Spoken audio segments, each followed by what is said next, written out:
Good morning, all you guys, and right now I'm just wanting to talk a little bit about the book of Jasher. So, a lot of messianics and well meaning people have started to take this book of Jasher and use it for teaching purposes and try to say that it's basically on the level of the Bible or the Word of God. And the first thing I like to know is where this book of Jasher came from. What kind of manuscripts do we have, and is this similar to the actual Masoretic text, the Torah, the Nevi'im, the prophets, and the Brit Hadashah, the New Testament? And so far, to my analysis, I have found there is nothing of the sort. And this is a very obvious thing to realize if you do just a teeny tiny bit of research. And this is my point, that it doesn't take a genius. Back in 2008, it happened to be November 11th, 2008, and as far as I know, it's November 11th right now, 2018. So that's 10 years ago. I was 11 and a half years old, and shalom, Levite Khan, how you doing? And as an 11-year-old, I was looking up this book of Jasher because I read in 2 Samuel 1:18 it says that it's written in the book of Jasher. So I was saying, okay, well, if it's written in the book of Jasher, then by all means I should go to the library, look up the book of Jasher, and figure out what this is. And what I found is that the book of Jasher was actually lost in antiquity. There is no Hebrew manuscripts, no evidence of any book of Jasher. We only have it recorded in quotations from the book of Samuel and a few other times where it just talks about the book of Jasher. But the actual book that we have today that's called Sefer HaYashar, or the book of Jasher, is a plagiarized book from approximately 1620 or 30 something that was written by a rabbi, and it was a fictional novel that was based on the Talmud and the Mishnah and the Hebrew writings of the day, and it was a fantastical novel that was created, not based on Hebrew manuscripts, or at least the scholars don't believe it was based on Hebrew manuscripts because there are no Hebrew manuscripts that have been found. Of course, there's a lot that we don't know. A lot of history has been lost, but as far as this Sefer HaYashar that's being promoted in the Messianic circles, I really do not believe it is credible for very good reasons. The number one thing is there is no Hebrew manuscripts. I can't just look it up in the Hebrew. There's no Hebrew lexicons and all that I could just go back and say, okay, well, if it's this word in English, it's this word in Hebrew. They don't exist. That there are two actual books of Jasher. One is a longer one, one's a shorter one. And the one book was the one written by the rabbi in the 1600s. The other was written in the 1700s. And they're all plagiarized books of Jasher that are not legitimate to the biblical scholarly world. And I really hope to clarify that because there's some really good meaning people, like a good friend of mine in Evansville, a scholar that's named David Carrico. And I'm not exactly sure what's going on with David Carrico because he accepts this book of Jasher and was just talking about it last night on Now You See TV. I'm going to try to bring it up to him and also people like John Pounders and Jake Grant at Now You See TV and other people like Stephen Pigeon, bless his heart. I think Stephen Pigeon's, way off the deep end, and I think there's other people that agree. Stephen Pigeon's way off the deep end, but he has this book called book called Sepho, or Sefer, which Sefer is the Hebrew word for book. So he's got a book that's called book, and this book that's called book is a book that has a lot of books all smushed together. And so there's a book called book, and that's Stephen Pigeon's book, and he has the book of Jasher in it, which again is plagiarized and rewritten, and then he takes it, changes a few words here and there, and then he resells it. And I think stuff like this needs to stop. People are getting famous off of plagiarism, and you can't do that. It's like the biggest problem that I've seen in the Messianic circles is people they'll get their own translation of the Bible, and I've actually seen this, that there's a translation of the Bible that calls the Yehudim, or the Jews, Yadayim. And I looked at this and I was thinking something is terribly wrong. Yadayim are your hands in Hebrew. And it said in this book, in the English translation, that the Yadayim said unto Yahshua, so-and-so and such and such. And it's constantly calling Jewish rabbis the Yadayim. And I'm thinking there is no way in the world that that is an accurate translation. Yadayim are your hands. Yad means one hand, and they got two Yadayim, okay? This is not the word for Yehudim, but it's in a English Messianic translation, and I don't know how many hundreds of copies got sold, or if it's in thousands. I'm not really up to date on that, but I do know that there's Messianic translations out there that have copied and pasted from the King James or other versions of the Bible, and these people have no scholarly interest whatsoever.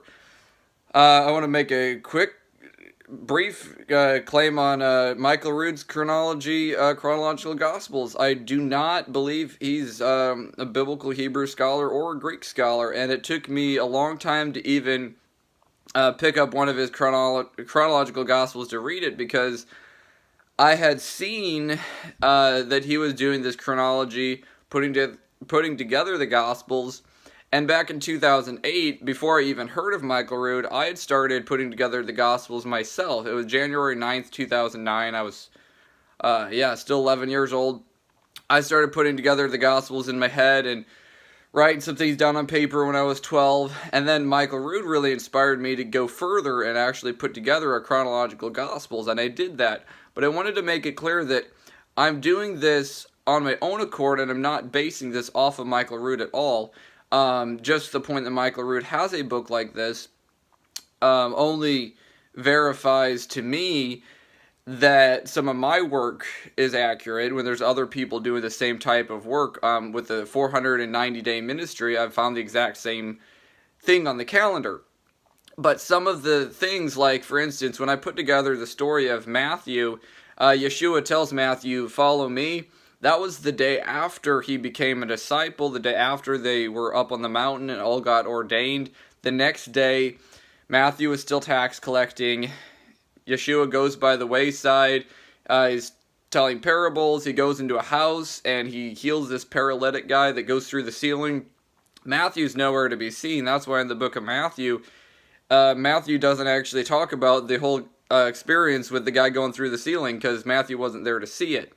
Instead, what Matthew really hammers hard in his gospel is the point where Yeshua says, "Follow me." Then they go to Matthew's house, and Matthew makes this party with tax collectors and quote-unquote sinners. And as they're sitting down, having a dinner, having a party, then Yeshua starts talking, and he's saying that no man, when he's had the old wine, the old wine straightly desires the new, for he says the old's better. And no one puts new wine in old bottles, else they break. And as he's saying this, there's this guy named Yair, or in English Jairus. Yair is Hebrew. Yair comes and he says, "My daughter's at the point of death. Come and please, whatever you can do, heal my daughter." And so Yeshua leaves and he goes out and he goes to Yair's house. On the way, there's a lady that grabs the tzitzit of his garment and she gets healed. And as they go back, well, I'm abbreviating, y'all should know the story. He heals this girl, he raises her from the dead.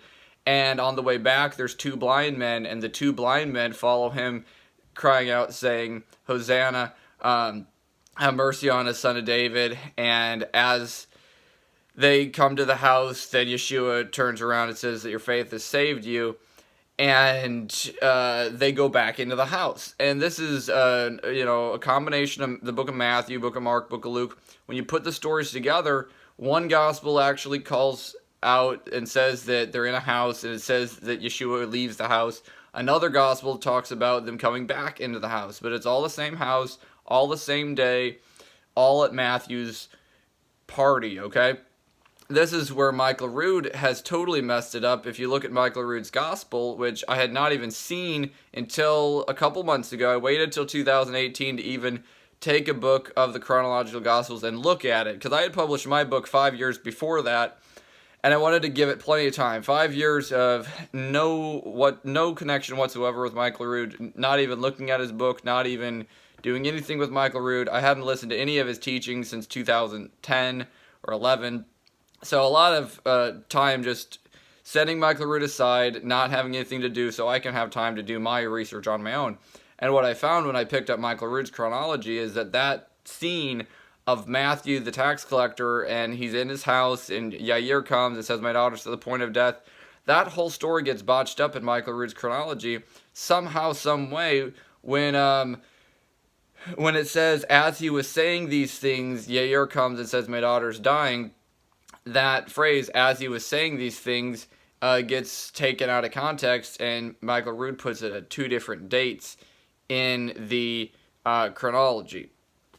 And so there are just a few examples like that has shown me, and the translation having nothing to do with a Greek original, botching up words and adding Hebrew words here and there. It's totally absurd. So I would just encourage you guys watching this that you check out where you're getting your information from, whether it's a chronological gospel by Michael Rood, whether it's a book of Jasher, whether it's some Sefer by a guy named Stephen Pigeon, which again is a book called Book, and it just seems pretty absurd. A lot of these things just seem to be man-made things. As I said again, a book that has Yadayim, hands, instead of Jews, Yehudim. They're totally absurd, totally ridiculous. So please watch yourself, be careful, because I was able to figure out a lot of this stuff when I was 11 years old and 10 and 12. I was figuring all this stuff out because I was researching and actually looking it up. I've heard that people in their 20s, 30s, and even 40s and 50s will use this word research, or that I looked it up, I saw these manuscripts. They're just BSing the whole time. There's no manuscripts that they've ever seen, and they haven't done any research. They just believe whatever's told them, and I think this is the biggest problem, and people need to think for themselves. So, thank you, adios, shalom, hitraot, and I'll be seeing y'all back in the future in another episode very soon.